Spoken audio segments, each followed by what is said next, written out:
Labour is handing illegal immigrants 60 million quid to help them fight to stay in Britain.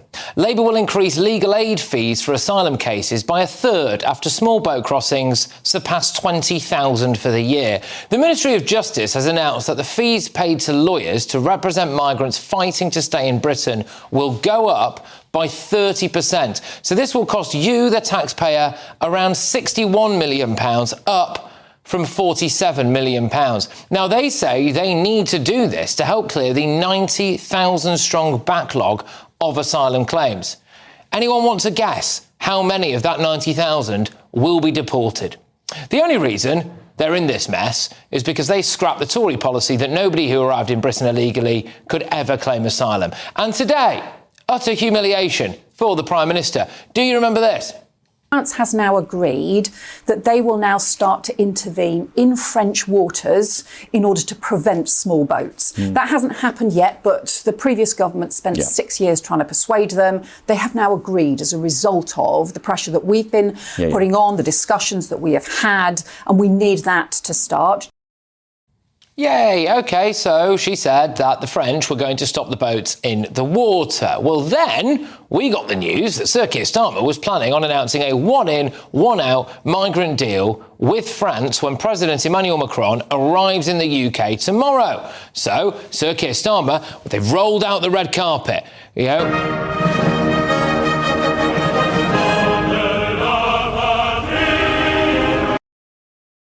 Oh, look at that. We've got British and French flags lining the Mall up to Buckingham Palace. The Prime Minister, he's been all over Macron when they met up.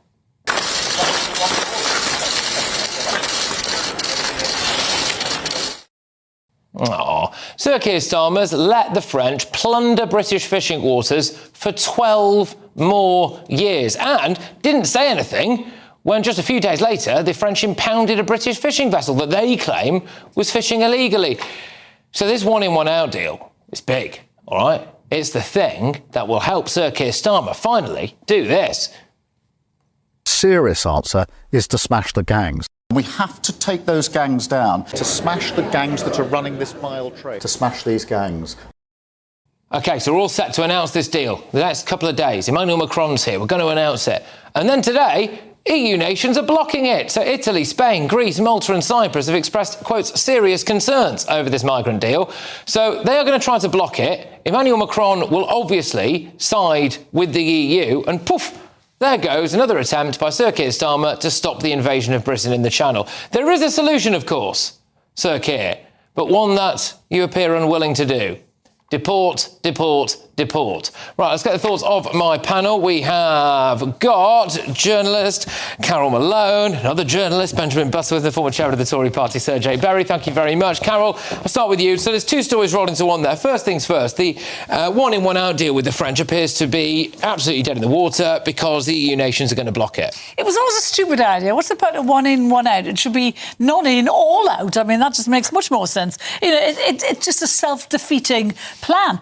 But, you know, this is yet another international humiliation for Keir Starmer. You know, he was banking on the Albanian Prime Minister to take some of our people and process them. He said he didn't. He was talking about. Macron is now about to make a fool of him. You know, Macron is almost in charge of the EU now. He would have known the disquiet about this one-in, one-out plan, but he didn't say anything to Starmer because he wanted to get all his money and take it, kept on taking it.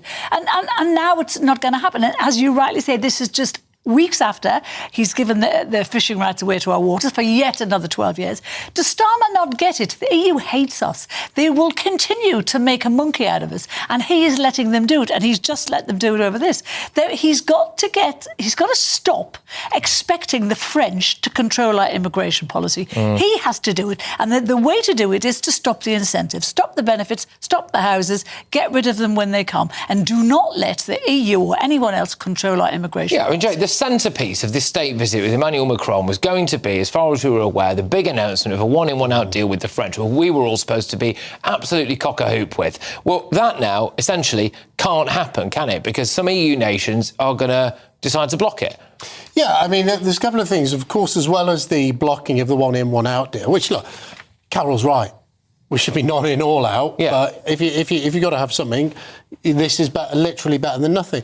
But also, you saw the French police officers allegedly slashing the dinghies, which is going to be their new technique. Isn't that really odd that the first camera crew on site happened to be BBC, it also happened to be the 1 year anniversary of the Labour government? You'd almost think that the French are doing this to try and make France look good just, the day before the French president visits? Look, ultimately, this Prime Minister needs to accept that the person who is responsible for securing the borders of the United Kingdom is the Prime Minister of the United Kingdom. It is not France, it's not Italy, it's not Spain, it's not Portugal. Guess what? They want these people gone and they're delighted to come to Britain. The only people who can do anything about it are the British. So come on, Keir Starmer, stand up for Britain. Yeah, well, Benjamin, I mean, I do put it to you that he's been mugged off by the Mauritians, he's been mugged off by the Spanish, been mugged off by the Americans over the bombing of Iran, and now he's about to be very publicly mugged off by Emmanuel Macron and the European Union. No, I don't think that makes sense at all. He's been very well respected on the global stage and very successful as well. That's how we've got 3 new trade deals in the last couple of months. But what I'd say on this is that it's, of course, complete nonsense to say that only the British can deport these people because you're deporting them to somewhere. Home. And in most of these cases, home. if you're sending them to the place where they most recently came, it's France. So you can't do that without working with France. This shows just how much this hate everyone, complain about everyone attitude gets us nowhere, because the very point of having good relations with the EU is what will make this returns deal possible. That is so typical of the liberal elite in London. We've been working with France for the past decade. They've had the thick end of £1 billion from this country. That's how we've been working with them. And still, as Patrick says, the phrase, they're mugging us off. But hang on, they have agreed to this scheme. It's other countries that might cause a problem. Please do not tell me Macron, who was one of the major players in the EU, did not know this is what was going to happen. What they're saying in all these countries, they're saying if the people get sent back to France, the fear is when they get sent back, they'll get sent back to their home country where they may be persecuted. The people arriving here, the majority, are not fleeing from countries where they're being persecuted. They're fleeing none of them are. They're all coming from France. Poverty. No, but the ones I just said the worry is that when they get back to France, they'll be sent back to their country of origin. Yes. But who cares about that? Because most of them are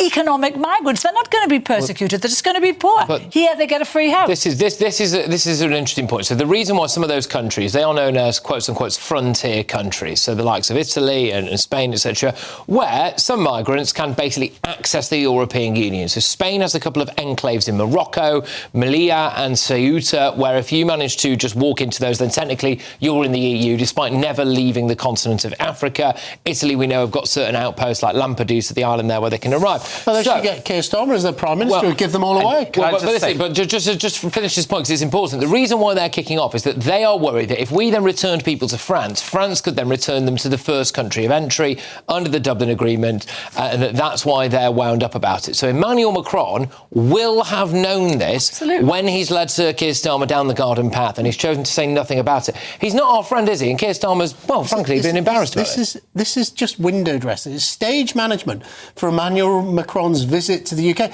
He doesn't want to come here and be given a bad time because the French, they've been paid hundreds of millions of pounds over 10 years. of waving people through to come to the UK. So they basically thought, well, we'll offer this deal. It's collapsed before he's even managed to arrive. We'll pretend we're going to slash the dinghies. I'd be amazed if we ever see that happen again. To basically say he can have a nice state visit and Keir Starmer can look... He's been played. Let's let Benjamin, sorry, go on. He's been played, hasn't he? Well, no, because, I mean, the deal hasn't collapsed. It also hasn't even been announced. So we'll probably find out in the next coming days.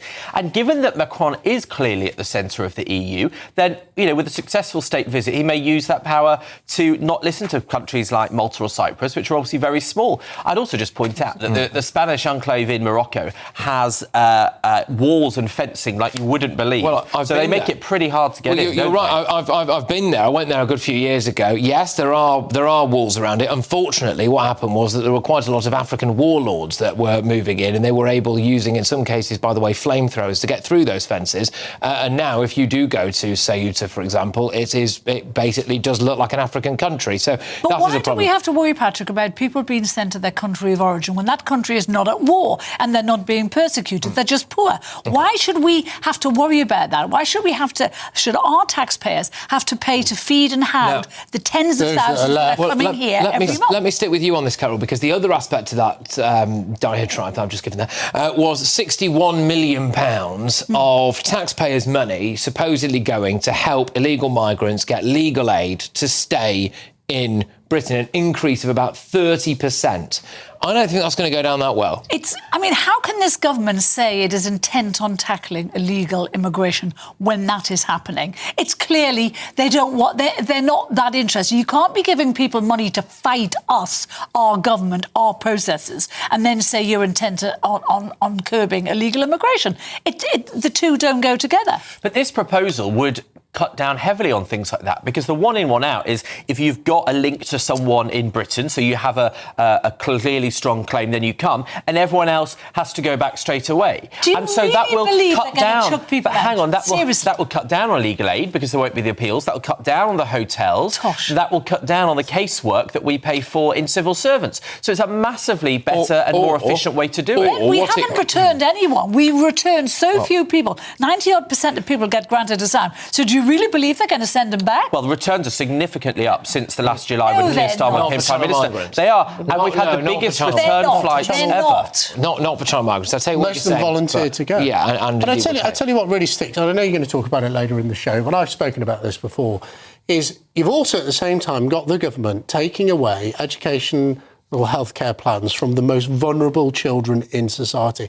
I can tell you, my son has an EHCP. That's not been announced. My son has an EHCP. And what you don't get is help with legal expenses when you are fighting to get the support that your child needs. And as a parent who's had to fight, like millions of parents and grandparents who'll be watching this show, the fact that the money that could support my son and my family, or any other families in the similar situation with a child with additional needs, is being given to migrants who shouldn't even be in the country in the first place, is an absolute disgrace. It is. I mean, look, the taxpayer being asked to fork out for this, there's a backlog of 90,000, roughly speaking. I mean, I remain resolutely unconvinced about whether or not that's true. I suspect the real number's quite a bit higher. But Benjamin, most of them are going to be allowed to stay. The only reason Labour are in this mess is because they repealed the Tories' policy that nobody who's entered Britain illegally will ever be allowed to claim asylum. So now we're having to be paid for a decision the Labour government made, which will ultimately result in more illegal immigrants staying in Britain, probably at the taxpayers' expense. Well, claiming asylum isn't illegal, and so it's not as simple as saying that coming through the channel makes them illegal, because what are the legal Well, it routes? was. It used to be. It was. Now it's not. Now it's not. It was made illegal. But also, actually, lots of the problem with the numbers that are staying where it seems illegitimate is at the court stage rather than the government stage. It's often the Home Office fighting individual judges' rulings, and I think that's where you probably solve it to get those numbers down. So what, get a load of right-wing judges in? Well, no. I don't know, but there is something I agree with you. But there is clearly a problem with the judges in these migration cases making most of them are in the cabinet. blatantly unreasonable most of that legal community in the cabinet these days. One of the big things that would save a lot of time is when we have these pointless age tests where you see these stories about there's like a Sudanese man with a receding hairline and a grey beard who's 6 foot odd, and he is claiming to be a 15. child, right? And then it has to go through the courts. If we were allowed to do dental checks or wrist x-rays or whatever it is that you would normally do, then that would be fine. But of course that appears to be against their human rights. Just and we can't do none of that and chuck them out, because they're clearly not children. I mean, why do we have to go through all do these they have a legal human steps? right to repeatedly perjure themselves in court? Ridiculous. Because that's what it is. If they're lying, they're making a mockery of the British judicial system. And It's perjury. It's a criminal offence. They should be locked up. Well, tomorrow I think it is that Emmanuel Macron sets foot on British soils. He'll be taking down the Mall with the French flag and the British flag, two great flags there, lining the way to Buckingham Palace. We wait with bated breath to see whether or not Sir Keir Starmer and Yvette Cooper announced that they've done some migrant deal with him. But from what we can reveal tonight, it appears that that's impossible, so it will not be announced. It will just be, thank you very much, Emmanuel. How many more fish do you want? But there we go. Anyway,